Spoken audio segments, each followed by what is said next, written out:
What radio? The music you want. With your host, Keys Dan. Here you go, Sonny. A little something for the old sweet tooth. RadioWhat.com. What's up, party people? It's Keys Dan with RadioWhat.com, DJLittleRock.com, coming to you live and in living color from the Radio What studios. And this is my podcast, What Makes You Famous. It's an extension of the RadioWhat.com radio station that I've been running for quite some time. And if you need DJ services, I encourage you in the Central Arkansas and maybe even beyond area, please go to DJLittleRock.com, check availability, and get a free price quote. It's Saturday, and I got no events tonight. Isn't that cool? I get a Saturday night off, but I did have an event earlier today, and that's the Brook Side Fiesta. So I had a good time there, and I'll probably be putting up a podcast either before or after this podcast. This podcast is all about Alison Silvi. Alison Silvi. She is someone that I've seen at Comic-Cons here and there, and from looking at her social media, her Facebook, I could see she likes to go to Comic-Cons. And that's pretty much all I know about her. It says she worked at the Air Force and she studied at Pulaski Technical College. These are things you could find out by checking out her Facebook page. And I'm looking forward to hearing more from Alison Silvi. So let's call Alison Silvi now.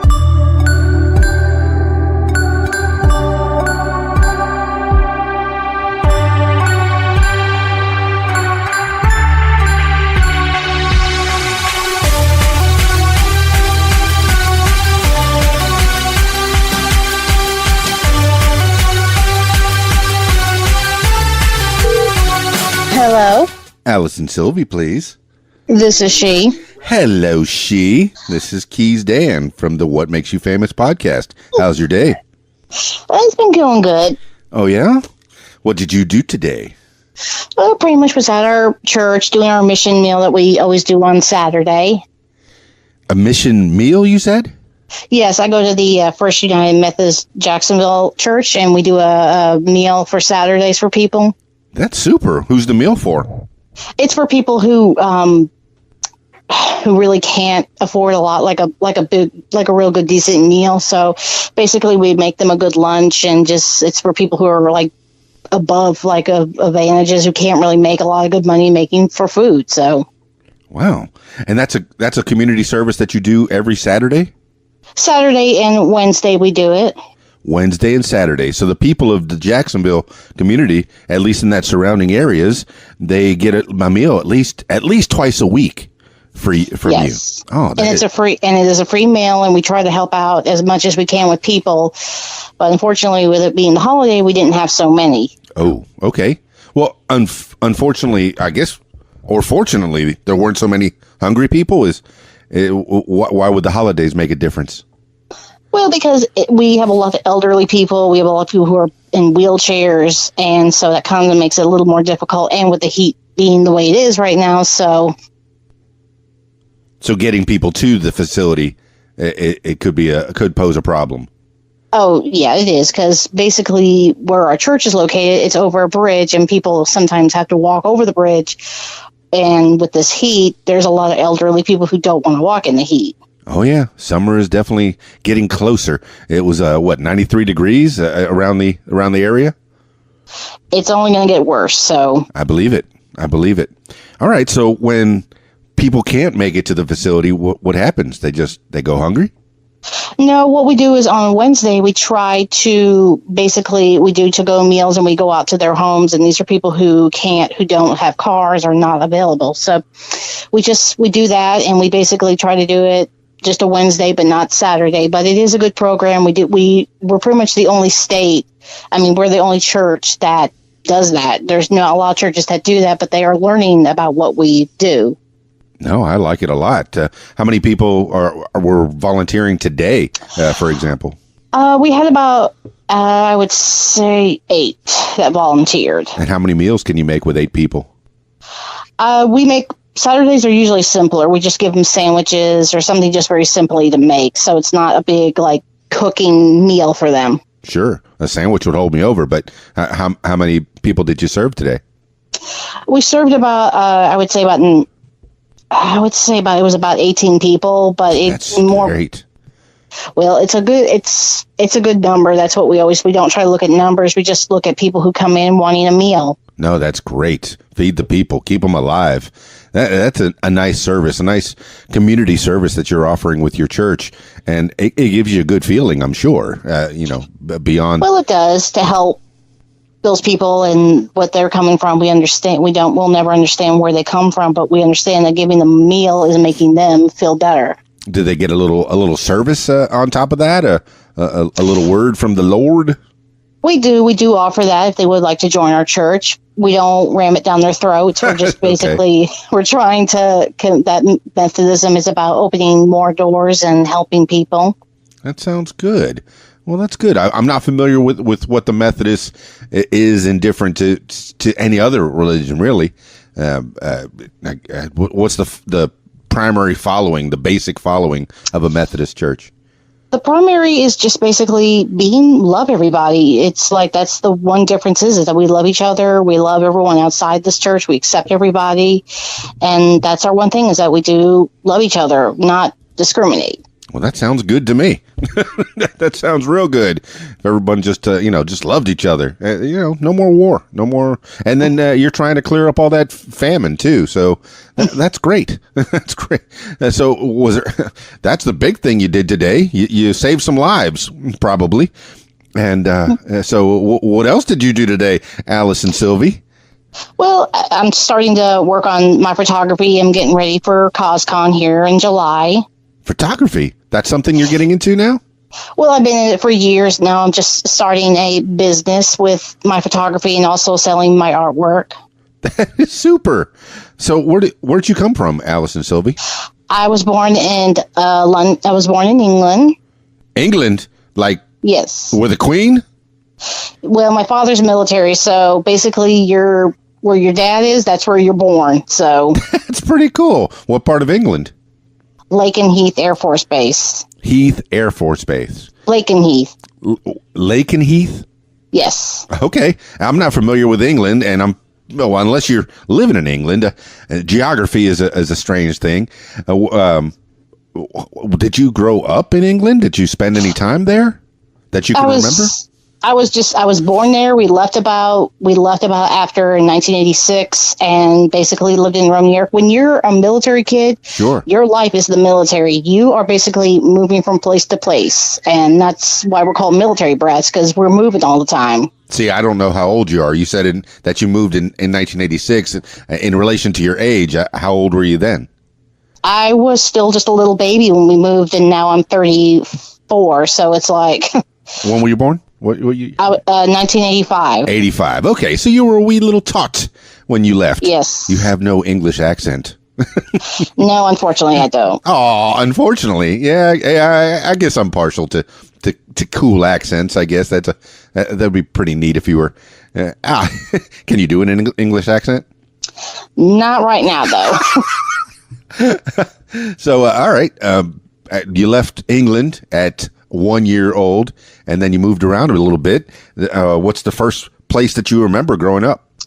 We lived in Rome, New York, which pretty much where we stayed throughout my childhood. And then we got the word, oh, by the way, your base is closing. Oh. So then we had to decide, do we move back to England? Do we move to Florida? Or do we pick Arkansas? So Arkansas was not the first choice for us. Okay. Well, you hear all the rumors about and we were like, let's give it a shot. So we've enjoyed it here. We haven't had any complaints, just not the tornado season. So he's military. Would that be Air Force? Yes, he served. That makes sense. Yes, he served 22 years in the military, and basically he said, 22 years in my service, I'm done. So he served 22 years for this country, and he was proud of what my father had done.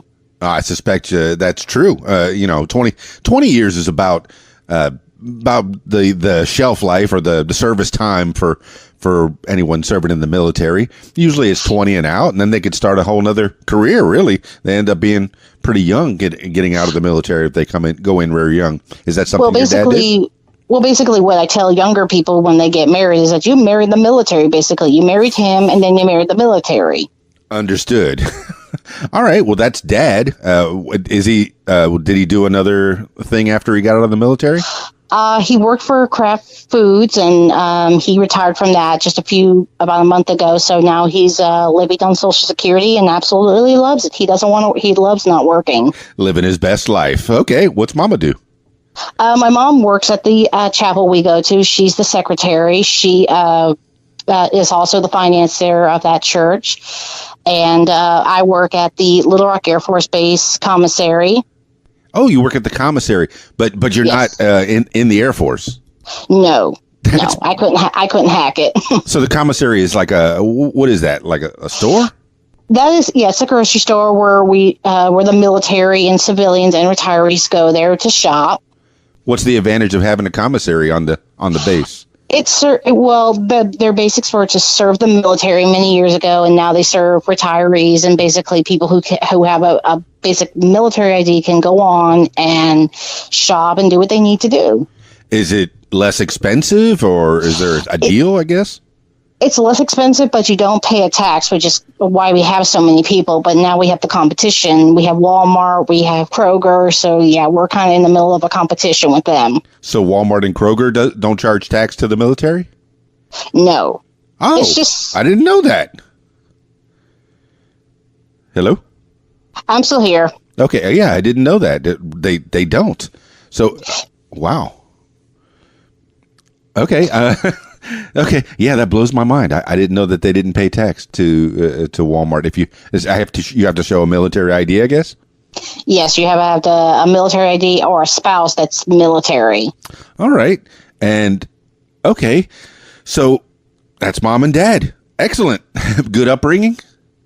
Very good upbringing. I was raised pretty much to respect military and basically raised to respect elders, respect everybody, because that's just the way and as a military kid, you are raised to respect the military, respect even retirees to this day. If you see someone as someone who wears those hats, you respect them because they fought and died for our country still. Oh yeah, so all gave some gave all. Is that the saying? Pretty much. So okay, now growing up, where did you go to school? I can remember my school. You had lots of schools, I'm guessing. Yes. Go for it. The one in New York I went to was Bellamy Bulldogs School. Well, that sounds fun. That's what it was named. That's what I can remember what its name was. Pretty much then when we came here to Arkansas, I went to Tolson Elementary School. All right. And then I went to the high schools, and then after I graduated, I went to Pulaski Tech for a while and kind of thought college was not for me. So that happens. That happens quite a bit. So school life, how was it? I was pretty much the geek.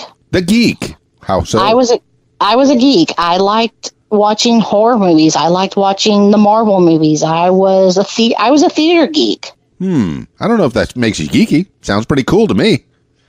Well, that's what made me happy, was being in theater and doing art. I wasn't happy in other classes like algebra or math. So you were in theater? Yes. Did you perform any plays? We did a few performances. We did The Mouse That Roars. This was right before 9/11 had happened, so it was like kind of right between that time. And then we did Guys and Dolls. What's The Mouse That Roars about? The Mouse That Roars is about this tiny little country that basically thinks that they can overtake New York. Oh. And this was in the 1950s when this film had come out. That's why you mentioned 9/11. I had no idea. Yes. Continue. Yes. So then they try to act like they're big and bad when they take an atomic bomb back to their country. And it's basically a slap comedy kind of film. Yeah.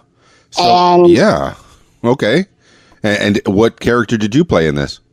I was the page girl. I was the one who would come out and say what was supposed to be said, and pretty much I was the slapstick comedy in the play. Do you find yourself being the slapstick comedy in life? Sometimes. Okay. All right. So you said you did Guys and Dolls. I've heard of that play. I've never seen that play. What is that play about? Well, it was also a movie with Marlon Brando in it. Heard of it.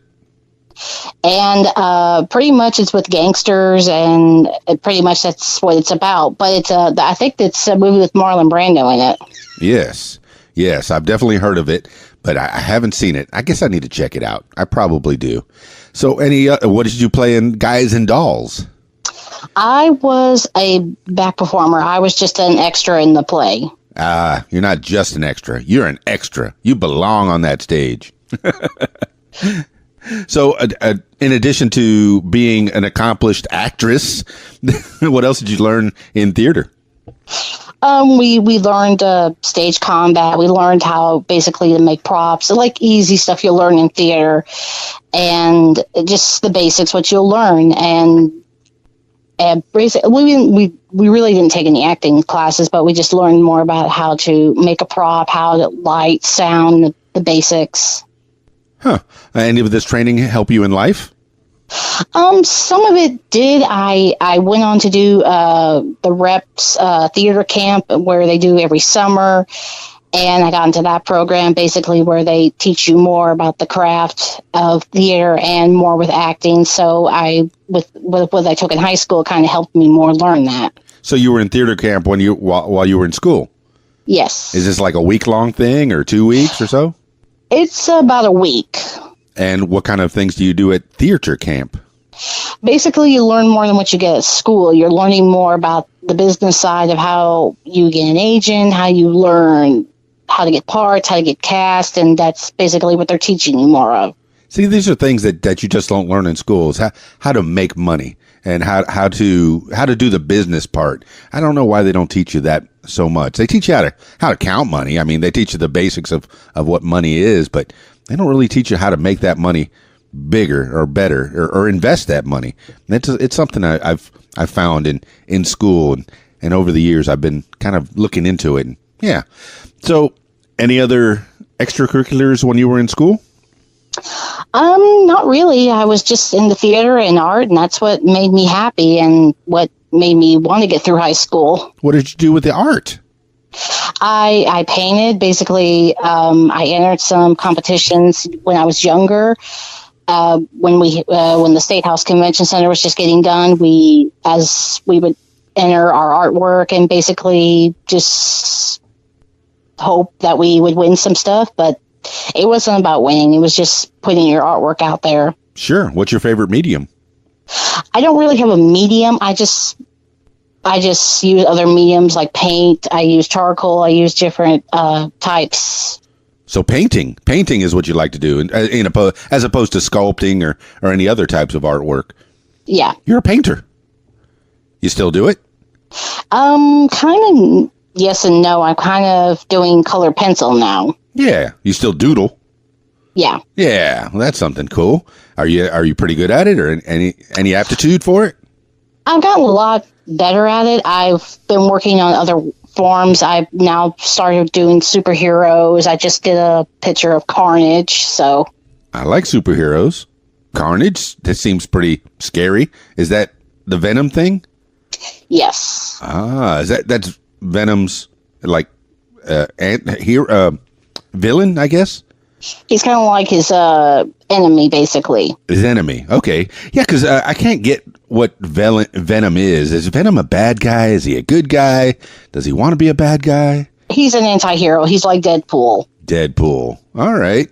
Yeah, I'm into Deadpool. I saw the movies and I read some of the comics when I was growing up. So, yeah. So, okay. After high school, you said you tried to get to college and you said, nah, not for me. I did Pulaski Tech for a while, and it just wasn't my thing. Like, college is not for everybody. Oh, not for me either. What was your focus in college? My focus was the arts. I did that for a while, but when I found out I had to take math, I was like, why do I need to take math? I'm with you.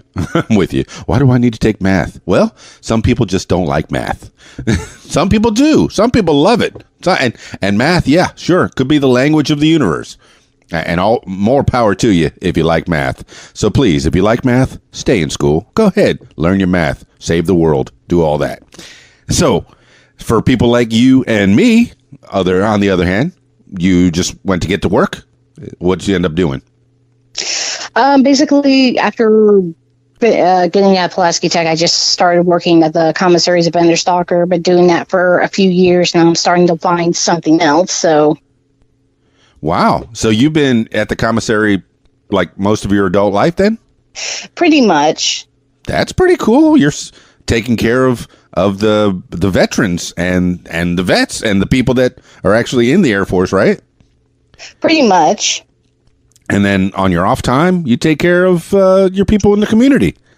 Pretty much that's what I do, and pretty much go to Comic-Cons. Comic-Cons. All right. I think I've seen you at a Comic-Con. I'm pretty sure I have. Now, okay, so you go to Comic-Cons. Do you get dressed up?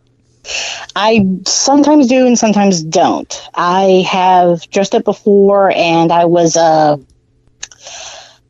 gosh, I can't remember what I was last year, but I went to Arkansas Con last year as Cookie Monster, and that was the biggest rage ever. That's cool. That is so cool. If Cookie Monster showed up and stood in front of me, I'd be freaking out. That's excellent. So you just bought a Cookie Monster costume and slapped that thing on and just walked around? No, actually, I made a full fursuit. I bought the fur at Joanne. I made it. It was at Joanne's Fabrics. It was the exact same kind of cookie fur that he has. So I bought it there, and basically I made arms. I made the head stand up. I had to make a mask basically for me to see where I was going. And basically it was all the rage. As soon as I got in, kids were coming up to me wanting hugs, wanting pictures. It was like, wait a minute, this I thought I was going to scare people away, but no, there was one boy when I was in line to get into the con. He said, "Praise Cookie." I'm like, what did he just say? Praise Cookie. So it was pretty darn funny. I had to turn around and look at him. My whole head, my head turned around, but my head couldn't. So it was like, what did he just say? Yeah. And that's a good feeling, isn't it? Having people just come around and admire what you've created and want to be next to you. It's pretty good. And also when you got little kids coming up to you saying they want a picture or they want a hug, it's like, okay. Because most of the time they want their picture taken with Spider-Man or Iron Man. Yeah, but Cookie Monster, what a treat. Yeah. So did you have cookies? No, I had made a giant cookie out of cardboard, and people were wanting to take that. I'm like, no, that's my prop. I made that. That's my cookie. Did you do the voice? I couldn't really because I was getting hoarse at the end of the day. I believe that to be true.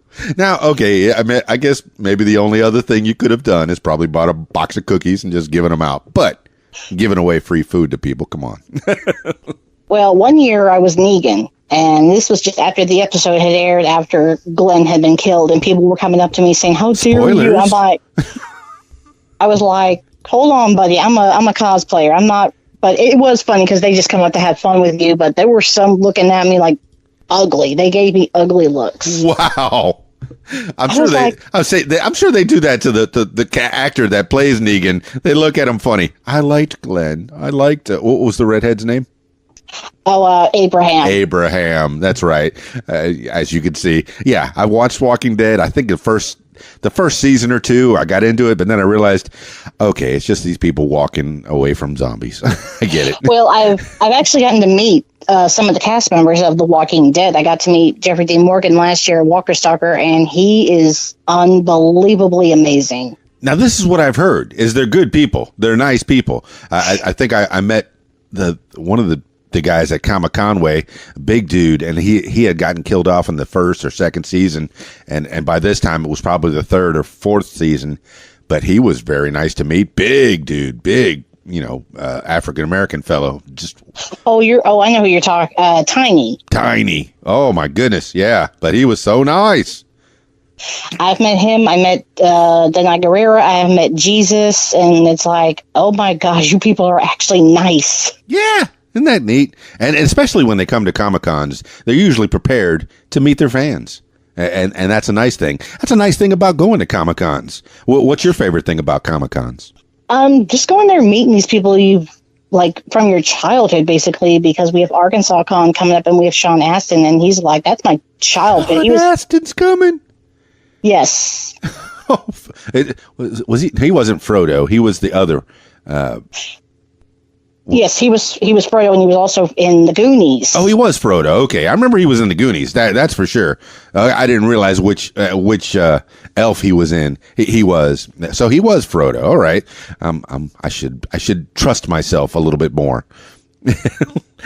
So yeah, Goonies. What's the line from Goonies? Goonies never say die. Yeah, they don't. That's excellent. Oh, she knows. She knows. All right, and you're a whippersnapper and compared to me. I'm 50 years old, and class of '86. So when you were born, I was graduating high school. So make me feel a little bit older. Well, people look at me think I'm in my 20s. I'm like, no, I'm in my 30s. So I'm past my 20s. No, I'm looking at your picture on Facebook, and you're sitting there with the. This is from. Was that? Oh, okay, that was Heroes and Angels Comic-Con, right? Yes. And you're with the Everyday Grimes, who was on the podcast that I did that I compiled from the Heroes and Angels, and he's a sweetheart. Oh my goodness. He looks very close to Rick. It was like, oh my gosh. Yeah.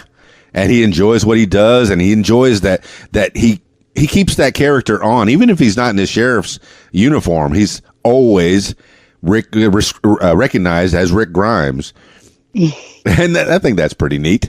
And you're so smiley; you're just there, just as happy as can be. Well, because Heroes and Angels, it's like a charity. The money goes to a good cause. Oh, for sure. When Brandy asked me to be a part of it, I of course, yes. Put my DJ stuff up on the stage and whatever they needed, make announcements, what have you. Yes. So yeah, I was very, very privileged and honored to be a part of Heroes and Angels. And from what I can understand, I think I'm part of the Cosprom, and nothing's been confirmed yet, but I was there last year and it was a lot of fun. It was a lot of fun. I'm not good at the cosplay either, but I've been corrected over the years when I was talking to other cosplayers, and I say, well, sometimes I just put my light up goggles on and try to light up my suspenders with some strip lights. And is that cosplay? Because it's not a character. What would you think? Well, I would think cosplay is about anything but having fun. It's not something like you don't have to dress up as a character. I've seen people dress up in Halloween costumes, and that's still considered cosplay. So I think it's just you have fun with it. And you don't give a care on what people think about you. It's just to have fun. Yeah, and I definitely have fun, especially, and then seeing these cosplayers, the amount of work that they put into their suits. Oh wow, even if it's not as movie quality, they've definitely put a lot of work into it. And I appreciate it. I appreciate every bit of it. Even if you can't afford to get a costume, $200, $300. I mean, I guess they're more expensive than that. Some of these costumes can be very expensive. But then somebody like you who made this Cookie Monster costume that was so appreciated by the kids and other people that were walking around, they wanted to have pictures made with you. I think that's cool as can be. So what other characters have you dressed up as? I have done Venom, which I made the mask myself. And I also made the shirt with the Venom symbol on it. I had to do that with a painted stencil. That is excellent. Now, is this all stuff that you learned in well, I guess this all stems from your theater and your art from school? Not really. Oh, okay. There was a show on Sci-Fi called Heroes of Cosplay, and that's when I started watching it because it was really interesting how these people make armor and make swords and make masks, and it's like, my gosh, these people are awesome what they make, especially when they make these dresses. I agree. So what was the most intricate costume that you made? Which was it, the Cookie Monster or the Venom? It was the baseball bat for Negan. The baseball bat. Okay. And how so? because that was made because people really thought it was a real baseball bat. It's like, no, this is PC pipe and a soap bottle at the end of it. No kidding. Now, I met up with a guy that does props over at the Heroes and Angels. His name is failing me now, but maybe it was Brian, maybe not. But they had a whole table full of these props. There was knives and axes and a shovel on there, and they all looked real. And he took one and he just smacked himself in the head with it. I went, hey, and I thought he was going to hurt himself. It was foam rubber. I thought it was real. No, I just, my dad's shed has tons of PC pipe and a bunch of stuff he never uses anymore. So I just used the PC pipe and I found an empty soap bottle and painted it. And I bought fake barbed wire on Amazon because I didn't want to use real chicken wire because I afraid it would scratch it all up. So I just went to Amazon, bought it. People are like, did you make this? I'm like, yeah. See, this is real talent. This is someone who cares about what they're doing. And that Alison Silvi, that's excellent.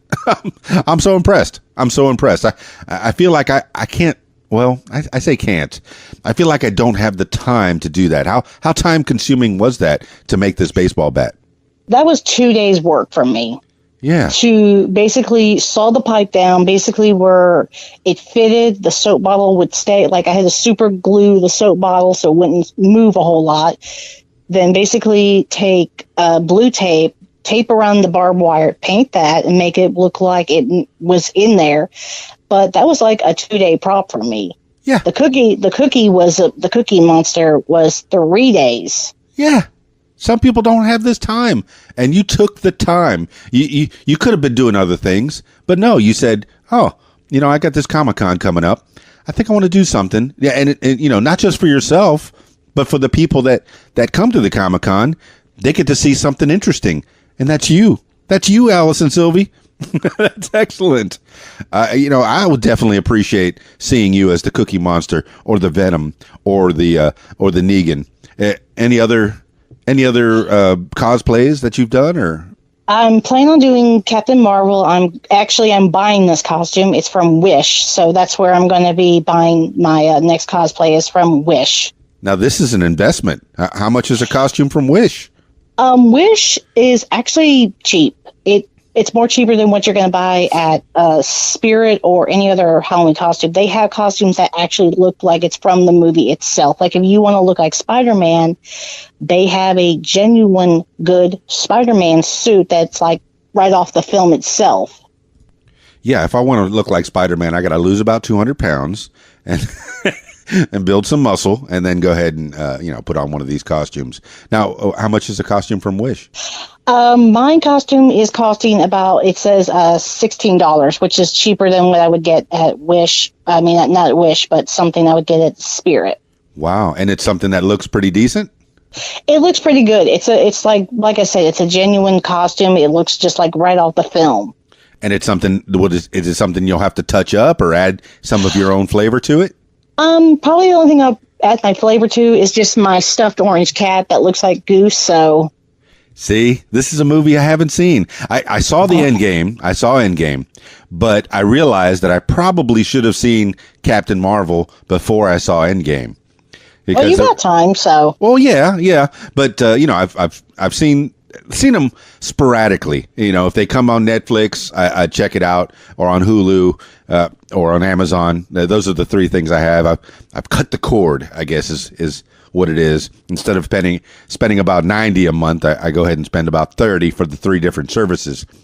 But now with Disney coming up in November, I may cut one of the services, maybe, I guess Netflix. It seems like Netflix is going down. I don't know what you use for your entertainment, your streaming. I have DirecTV. I don't watch Netflix. I don't use Hulu. I don't see any necessary in them, so. Okay, if DirecTV is making you happy, then definitely you stay with it. But my cable just kept going up and up and up and up. So yeah, streaming and no commercials. Hey, I like that. The one cable provider I would stay away from is Comcast. Don't use them. Okay, shots fired. Comcast. I hate Comcast. All right. I call them Commicast. Well, I had it when I was in Florida. So you say you could have gone to Florida, or your dad could have taken you to Florida. Why didn't he go to Florida? We don't know. We just decided Arkansas was one of our choices, but it's kind of closer to our family because we have family in Georgia. So. Oh, okay. All right. Yeah. So your extended family is in Georgia then. Well, Florida's closer to Georgia, really. Well, I've been to Florida and I know what it's like. So. Yes, I grew up in Florida. I know what it's like. And I have quite a few listeners in Florida from growing up there. I spent my first 40 years in Miami, South Florida, the Florida Keys, which is where Keys Dan came from. Now you know. So Alison Silvi, we're cosplaying. We're working at the commissary. We're helping out people at the church on Wednesdays and Saturdays. They're getting a good meal, even a sandwich. Oh. Just give me a sandwich. It's a good meal. What kind of sandwiches did you make today? We had ham and turkey. We also had leftover lasagna that we had made for Wednesday. So they had a choice of lasagna or a sandwich. Oh, I got no problem with ham, turkey, or even lasagna. What is it? Call me Garfield. Lasagna. Isn't that what he liked? Yes. Okay, good. She didn't giggle. She didn't make a noise. She was so respectful because that's her upbringing. Thank you. I knew because I watched Garfield as a kid, so we know what he ate. Thank you, Alison Silvi, for being so respectful. I appreciate that. So, all right, here we go. And okay, all these things are part of your life. Any other parts of your life? Any other hobbies that you're doing? Just basically trying to be a very good, decent human being and trying to love everybody. Oh, that's nice. See, I'm falling in love with you already. That's so nice. And it's good. You know, it is nice to love people. I spent the day myself. In fact, I'm putting another podcast together as soon as we get done here. I was at Brookside, the Brookside Fiesta, and these are some people, 100 families that lost their lease, I suppose. They're getting kicked out of their homes, and they had a big benefit for them today. So yeah, I provided the music, and yeah, they were, hopefully the Brookside families find a place to live. So it's good to help out your community. Super. Any other interests or hobbies? You mentioned photographs. How did you get into that? I got into that when I was very little, probably about, I would say about 8 or 10. I had a Fisher-Price camera. That was my first little camera, and it was a real camera that had film, and I could develop it. So that was like before the digital era of cameras. So we were all using film. Yeah, Alison Silvi, what's film? That was... You got to explain it for the kids that are listening. Oh, what's going on here? What's film, Mommy? Film was something that you put in a camera and you stretched it out and you developed it. That was film. And was it something that you can expose to the light? Now, did you have was it a 35 millimeter, or was it one of these ones that have the fully enclosed cartridges that go into the Fisher-Price? But this one just had like very like simple film that you could like take to a Walmart, develop, and then boom, done. Yeah, I remember I had a Kodak camera that had some film. It was kind of a 2 cylinders with some plastic over the top of it that you just snapped in there, so you wouldn't really have to expose the film, which is very bad. Kids, don't expose your film to light, because then it's ruined. And did you ever? This is when you were a wee tot. Did you ever develop any of the film over the years yourself? Nope. You took it to Walmart or you took it to Kmart and said develop it, and they did it like within 3-4 few days. So you had to wait a few days for your pictures to come back. Oh yeah, I remember my brother worked in a 1 hour photo. But you know what was funny is, even though it said 1 hour photo, there were so many different types of photos. Oh no, this is not part of the 1 hour. We're gonna have this to you back in a couple days. So there was a few things that he could develop in the store, I can't remember if it was maybe a drugstore of some kind, but so you never went to you never went into a dark room and developed your own. I did when I was in high school. We had a photography class and you had to learn the chemicals, but the worst thing is the smell of the chemicals. It's like it smelled so bad. I agree. I think I took that same class, and you learned a little bit about the theory of photography and how to set your settings. Did you learn any of that? We did, but the main thing what they taught us was how to basically how to take the film out, put it in the canister, shake it for about 2 to 3 hours, and just sit there, keep shaking and shaking, and you're like, is it really worth it? Couldn't we make a tool that could shake it for us? Exactly, but no, your hands are doing all the shaking. And this is in school? Yes. Are you taking it to other classes, still shaking it? No, you had to do it like for 3 or 4 hours, but I'm glad everything's digital now because I hated doing it. I agree. So yeah, and then digital cameras, when they first came out, I remember they were pretty grainy, and film was still the king. Oh yeah, you can't get the good quality, but then quickly digital seemed to overtake film. What was your experience? I love digital. I don't complain anymore because basically now you can just pop the disc in your laptop and you're done. You don't have to worry about going to a Walmart to wait, like you said, a few hours or a few days to get film back. Sure enough, and you can put it right on your social media. Get it out there. That's the world we live in today. Correct. Now, did you learn any of the? Now, what kind of cameras did you have over the years? I had the Fisher Price camera for a longer time, and then my camera started developing and getting better. And now I have a very big professional camera that's very expensive, and I use that pretty much on my photo shoots. And then I use my camera phone on my phone if I'm on vacation or I'm out seeing something. So, well, this is a learning podcast. Alison Silvi, what kind of camera do you have? I have a Fuji camera, and it's probably the best one I've had. Why is it so good? Because it focuses better on your picture. If you're focusing on your subject, it focuses right on them. And it has a lot of great settings that I use. And a lot of cameras over the years didn't have a lot of great settings, but this one has a lot of good settings. So what kind of settings do you use for different occasions? Like for, at night, day, sports? Pretty much, if I'm out just doing a photo shoot, I use it just basically the normal settings. But if I'm doing like an action sequence or I'm taking pictures of kids, I have to use an action sequence because they're moving so fast. Cool. So what kind of pictures have you taken over the years? And when did you officially start taking pictures of other people as maybe a possible career? I started about a few years ago with a local cosplayer here in Arkansas. She dressed as Poison Ivy. She got me on social media. Who dat? I can't remember her name right now, but she was a local cosplayer and she needed pictures done. So I was like, okay, sure. So I met her at the River Market, and basically that's where I started taking her pictures, and she was very impressed with them. Why the River Market? Because she was Poison Ivy, and that was the only area at the time that had greenery at it, because this was February, so we were still not in spring yet. Oh, so you picked out location. Now, did she pick the location or did you?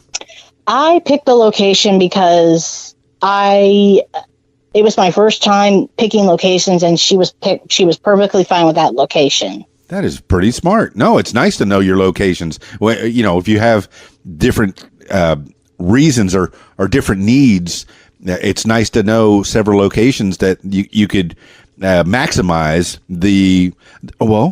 your theater.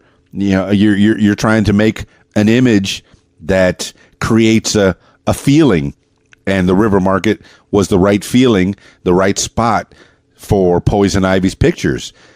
Well, a year later, I did cosplay pictures of the Riddler, and his name is Kyle Squeaky. He's a very sweet guy. I like him. Yes, he's very sweet. He's a very good guy.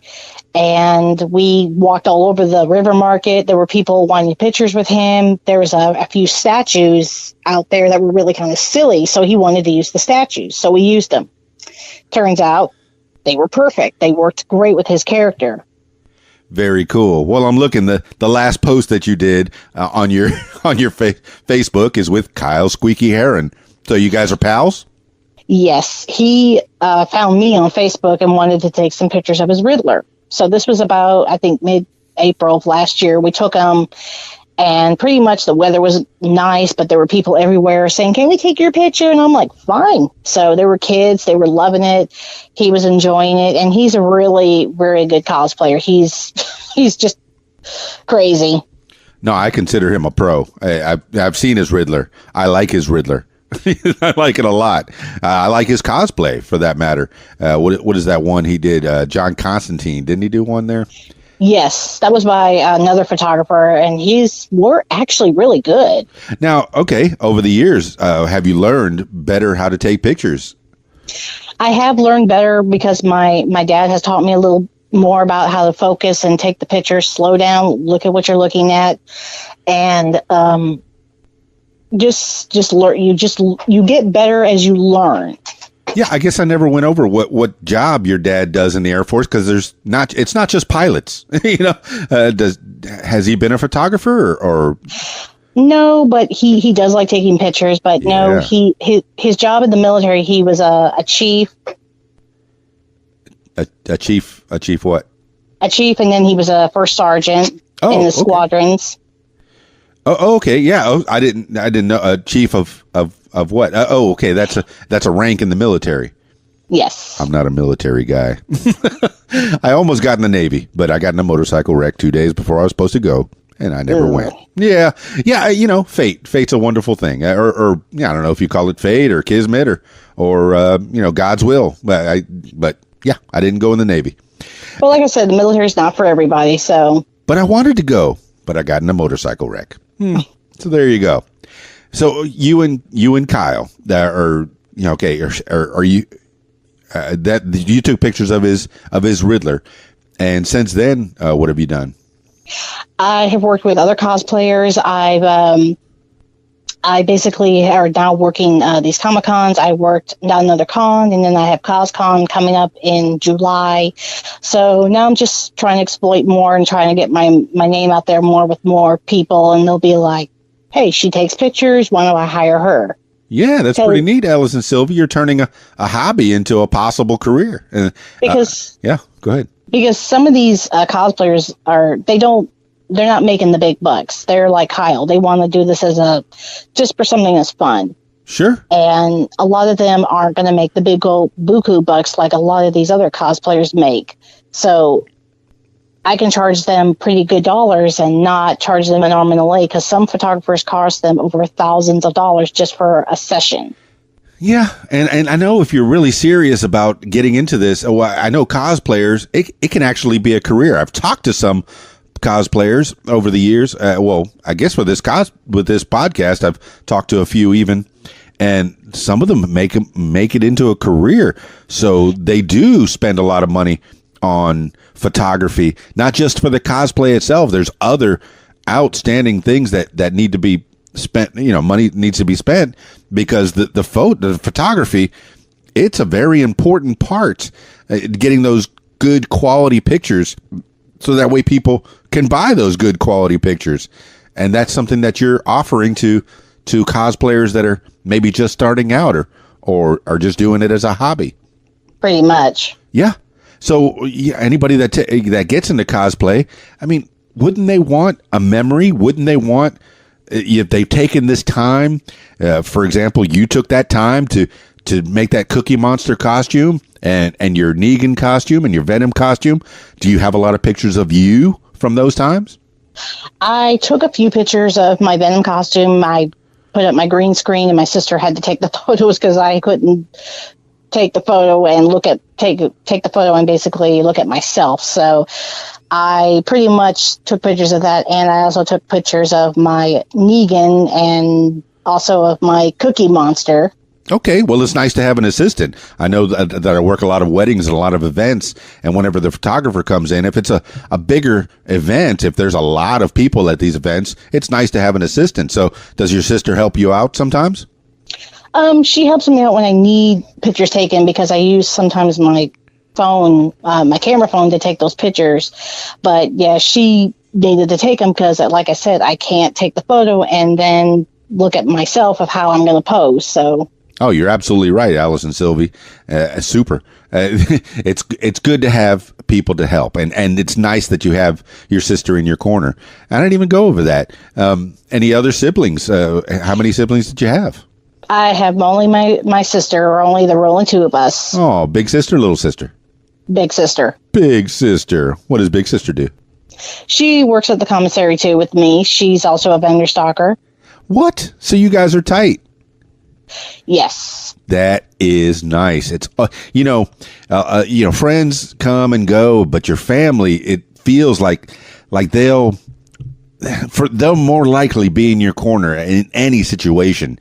And I'm so glad that you have your sister in your corner all the time. That's great. Do you live close together? Or you live together? I still honestly live with my parents. Haven't lived out of my parents' house. That's cool. Hey, kids, if you get a chance, stay home because it's rough out there. It's rough out there in the real world. It's not easy living on your own right now. So no, ma'am. I mean, I've had to move in over the years. I got out when I was 17, but I went back. I stayed with my grandma, probably in my early 20s, and I got out after that. But yeah. It's rough, and I've never had a giant house. I've always, I had a condo when I was a younger person, but it's hard. It's hard being on your own. So yes, I'm glad you have your parents as well. Tight knit family. That's painting a picture, Alison Silvi. It's telling me that family is important. So yeah, go ahead. It is important to me because I've gone through a lot of things in my life, and my family has been there through me through pretty much a lot. So, anything you'd care to share? I do have a learning disability. Oh, tell. This is a learning program. Well, for a long time I was how I learned things and how I took in information. I knew I was a little different then. But in high school, they would say, oh, she's special needs. She needs to be put into a special classroom, which I didn't understand why I was being put in those classrooms. So until I was 21, that's when I went to a doctor, and she said, yes, you have a learning disability and you may be on the scale of autism. So I was like, finally, I figured out what was wrong with me. Right. Now, how has that affected you over life? I'm like everyone else. I have my good days and I have my bad days. And I basically have to learn with my disability. Yes, it's going to kind of cripple me sometimes, but you learn, you get over it. You basically have to learn with it. I guess I'm being pretty presumptuous. This seems like a good day because I think we're having a pretty good conversation here, Alison Silvi. What would constitute a bad day? Just things at work. If like a customer gets mad at me for something I didn't do, then I get blamed for it, and it's like then that goes with me for the whole entire day. But just sometimes little things like that just get to me, and I sometimes can't get over it. So, and it's just sometimes your learning disability kind of messes with your mind, and it basically makes you feel like crap. Well, I don't think anybody likes being blamed for something they didn't do. That just makes sense to me. I don't like being blamed for something I didn't do. I didn't do it. All right. So your disability, did it affect you in other ways? Did it stop you from learning certain things? Not really, no. But when you tell certain people, they just look at you like, you don't look like you have a disability. I'm like, trust me, I do. And when you tell people and they like look at you and they say, okay, you look pretty normal to me, you don't act different, that's when people, it's kind of hard to tell people sometimes because you don't know if they're going to laugh at you or talk behind your back or say something about you on Facebook or Instagram, and you're going to feel like, why did I even tell this person? Yeah. Huh. I understand. So, okay. So it really doesn't affect you to where it incapacitates you or in your life. Is that proper? No, it's just what it does is it's basically how I take in information and how I learn. Like how everyone has their own way of learning and how they take in information, and just that's what affects me. Is like it basically just like it's kind of hard sometimes to describe it to people, but okay. It's basically it is a form of like autism almost. That's where my doctor had put me on the scale, that I am on the scale of autism. Well, the word autism comes with its own problems, and I guess people when you say autism, it's automatically somebody thinking that a certain way about you, but yeah, you don't seem like you have a problem. No. I would say that as well. You seem like you function quite well. You're doing a job. You're taking care of people. Do you have any children? No. Okay. In a relationship, I guess? Yes. Oh, you have a fella. That's good. He treats you nice? Oh, yeah. He treats me very well. Better than some other guys I've been with. That's good. You deserve happiness, and that is the path to happiness, is finding love, I guess. And you say you have love with other people. You love everyone. That when you find when you meet people, how do you look at them? How do you feel? I don't judge people. I used to judge people a lot when I was younger, but now I just, you know what? I don't judge people anymore. People tell me that either they're gay or bisexual. I'm like, you know what? We don't judge people. We don't need to judge people like that. That's the way they are, and God loves them no matter what. Oh yeah, and the cosplay community, I think we get along with everyone for that matter, and anyone who goes to a con. I don't have a problem with it. I'm not into it, but I'm not going to stop you from being into it. That's your thing. That's America, and that's it. Should be other places too. That should be a freedom for you to have. Now, well, I mean, I guess we're getting into some kind of an issue here that this could be very polarizing. Boys that become girls and girls that become boys, trying to compete in sports against each other. How do you feel? The way I feel about, like, are you talking about transgender? Yeah. Like boys that became girls and they're competing with other girls and they got that advantage. You know, my opinion about it is we will never know what's going in their head, why they want to be like this. But you know what? We can't judge them. We can't say yes or no. We can't say you're wrong. So all you can do is just kind of welcome them with open arms and just say, you know what? That's their life. So. But they're physically stronger than other girls. It's not that hey, I don't mind if you feel like a girl. That's fine. But you're stronger than girls. It's just a biological thing. Yeah. So I've been kind of going over that in my head over the last, probably a year. And I remember Martina Markova, I guess the tennis player, she got a lot of flack for putting it out there. Boys that become girls, they cannot. Well, we're getting into a different. We're getting deep in the weeds on that one. And so one day, I think I'm going to find somebody that I can talk to about that, and maybe get deep in the weeds. But for now, I'm talking to Alison Silvi. What are your thoughts? What are your views in life? And what are your hopes and dreams? See, on this podcast, usually I go with where you're from. We already know that you were born in England.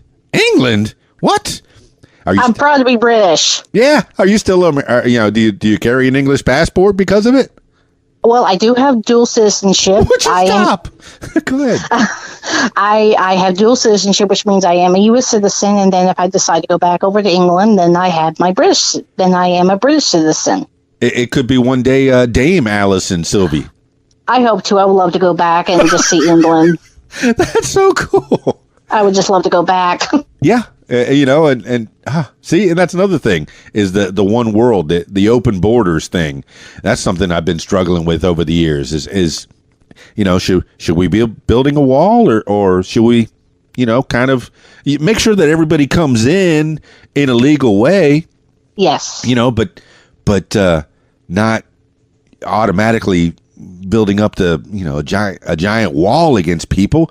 We need to be open, I think. I don't know. I'm struggling with that too.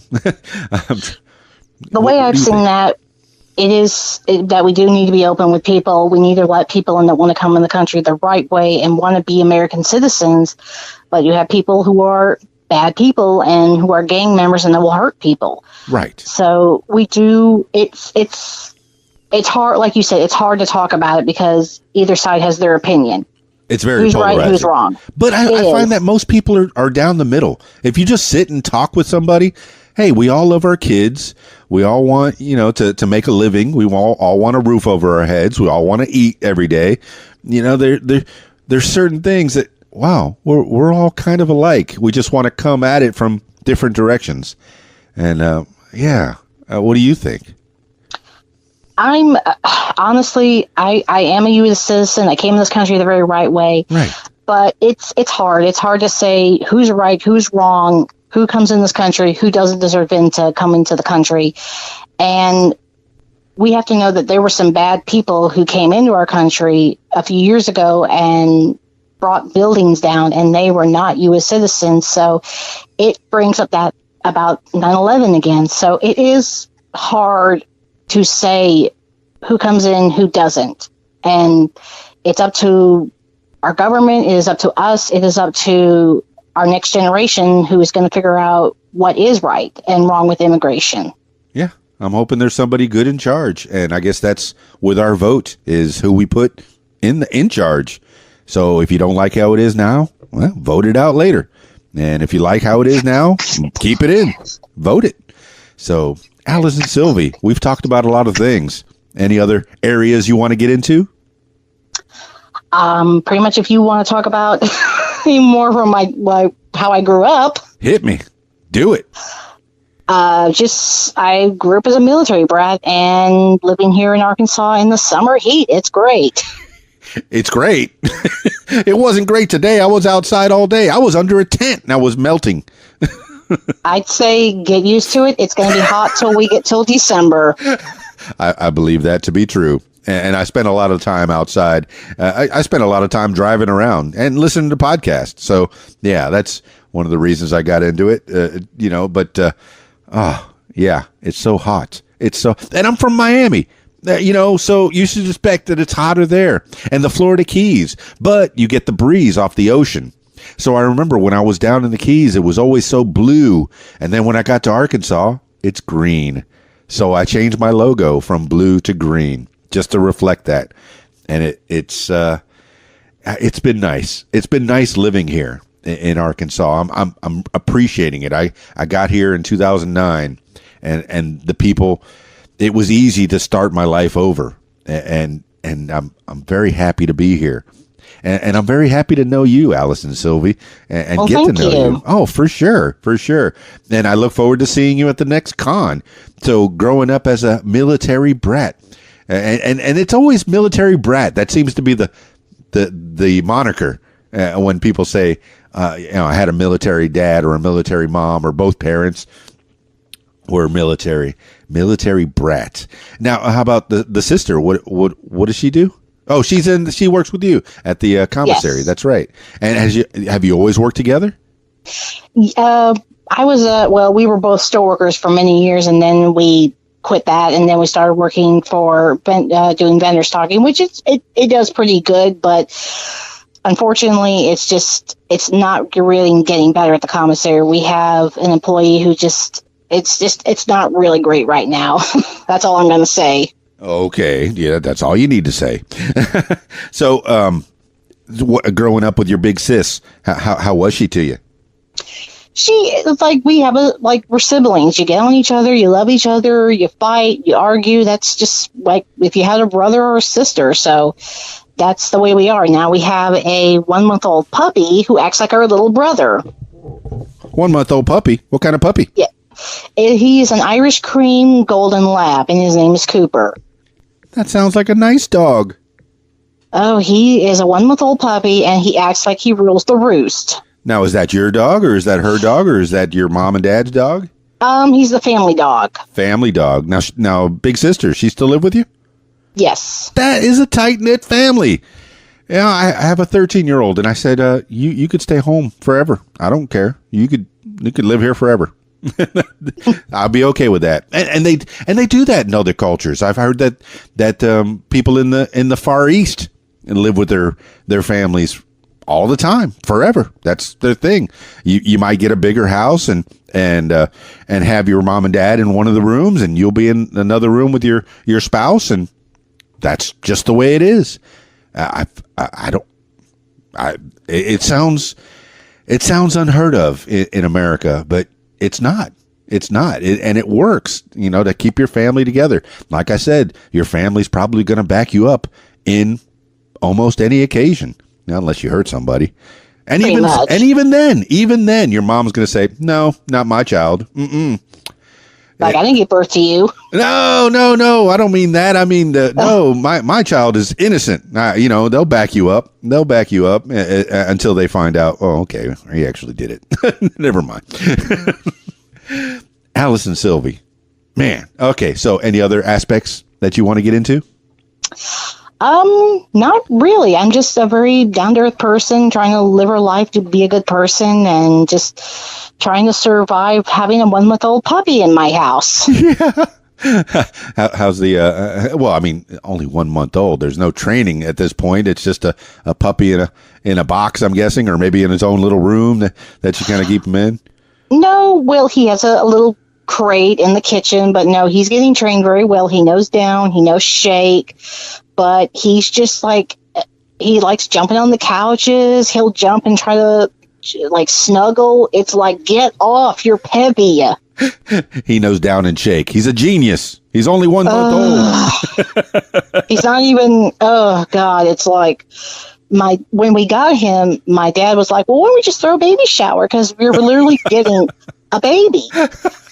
So it was like literally having a baby in the house for the first weeks of this dog. But he still acts like a pup. He will run around and play with his toys, try to chase the butterflies, chase the birds, look at the airplanes. It's like, this is a baby. Oh, that's a good daddy. He's retired and he still wants to put up with a puppy. Well, there have been times he says, I want to send him back. I'm like, no, we want Cooper to stay. Oh. So did he get it for you? No, we got him at a breeder in Springdale. She's a good breeder, and you have to basically go through a checklist of basically before you get this dog. So basically we got through the checklist, and so we drove up to Springdale, got him, and he's been the light of our life ever since. Oh, how sweet. So animal lover is on the list of accomplishments for Alison Silvi. Check. Yes, I'm a very big animal lover. We also have 2 cats, and the other cat is mine, so she's my baby. So you have experience taking care of children. Any children in your future? Not right now. Does mom and dad say, I want some kids? Yes. I want grandkids. How's the sister doing on that front? She does not want children either. So it's Mom and Dad, you're out of luck. You have a baby now. He has 4 legs and a wet nose. That's your baby. There you go. That's absolutely correct. Alison Silvi, how do people find out more about you and your photography and your cosplay and your Methodist Church feeding the people Wednesdays and Saturdays? There's so much you do, and your commissary for the vets, for the people that have served in the military. You're helping them out too in the commissary. How do they find out more about you, Alison Silvi? They can go to my photography page. It's Silvi Photography, which I gave you the address, and my Instagram account. I have a Facebook page. I always post pictures of Cooper because he's so cute. Cooper. Super Cooper. All right. Alison Silvi, you've been a distinct pleasure chatting with you. Oh, wait, I see an Angel Silvi. Who is that on your Facebook? NG Silvi. That's probably somebody Angeal Silvi. Who is that in relation to you? And that's probably another Facebook page that I started and I haven't had deleted it yet. So okay. All right. Well, cool. Excellent. I will add your Facebook and your Instagram social media to the show notes and make sure that people know more about Angel Silvi and how to get a hold of you for your blooming photography. And mostly you've been taking pictures of cosplayers and you said little babies too?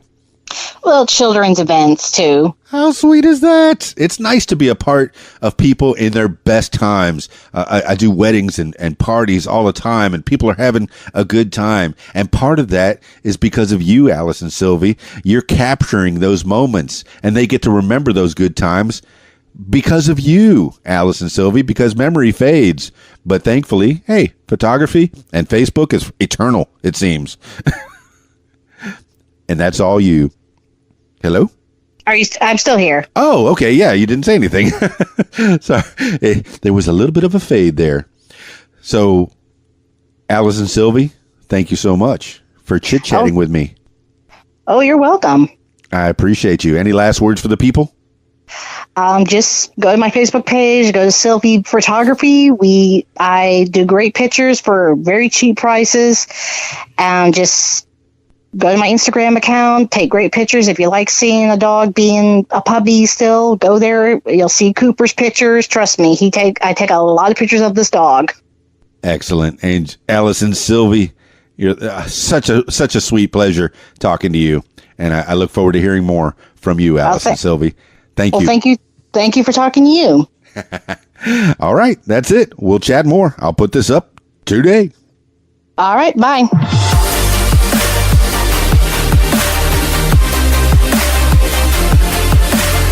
Well, there you have it, party people. Alison Silvi. She is a multifaceted person. She has many fingers in the community. She is a community-oriented person. She's taking care of people Wednesdays and Saturdays. If you need a sandwich, she'll get you a sandwich. Helping out with her church. And that's really nice. The Methodist Church in Jacksonville will give you a sandwich if you need a sandwich. So, and she's taking care of people at the commissary, and she's very family oriented, still living with mom and dad. And I'm sure they're appreciative too. They need help. So it's nice to have a little Alison Silvi and her sister. Big sis is still in the house. That's excellent. Tight knit family. Take care of each other. Love each other. It's a wonderful thing. And then Alison Silvi's photography is just now blooming. You can get your picture made by Alison Silvi. Put away that selfie stick. Let Alison Silvi hold the camera for you. She's got a good camera, and she'll take good quality pictures of you and find you a nice location to reflect the image that you want to present. That's nice. It's good to have a good location and a good photographer, and that'll help you in your endeavors. It'll help you keep your memories. It'll help you in your cosplay business, because that's what the cosplay business is. Not just getting into cosplay. It's also selling the pictures. And if you have a good quality photographer taking pictures, such as Alison Silvi, then you could sell those pictures, make some money, and keep a roof over your head, keep some food in your belly. And if you are out of luck in that food in your belly thing, we come back full circle. Go to the Methodist Church in Jacksonville Wednesdays and Saturdays, and they'll get you a sandwich. Wow. Thank you, Alison Silvi. Thank you for being a part of the community, and thank you for chatting with me on the What Makes You Famous podcast. That's it for this episode. If you want to tell your story, I encourage you to give me a call at 501-470-6386 or info@radiowhat.com. That's the email address. It's Keys Dan with RadioWhat.com, DJLittleRock.com. Peace.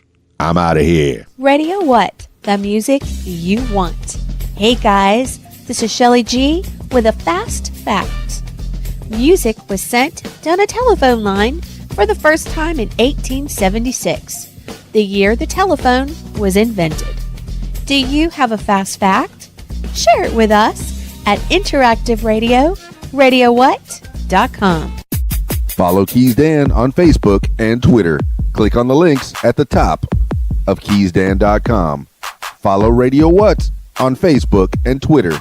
Click on the links at the top of radiowhat.com. The music you want is on.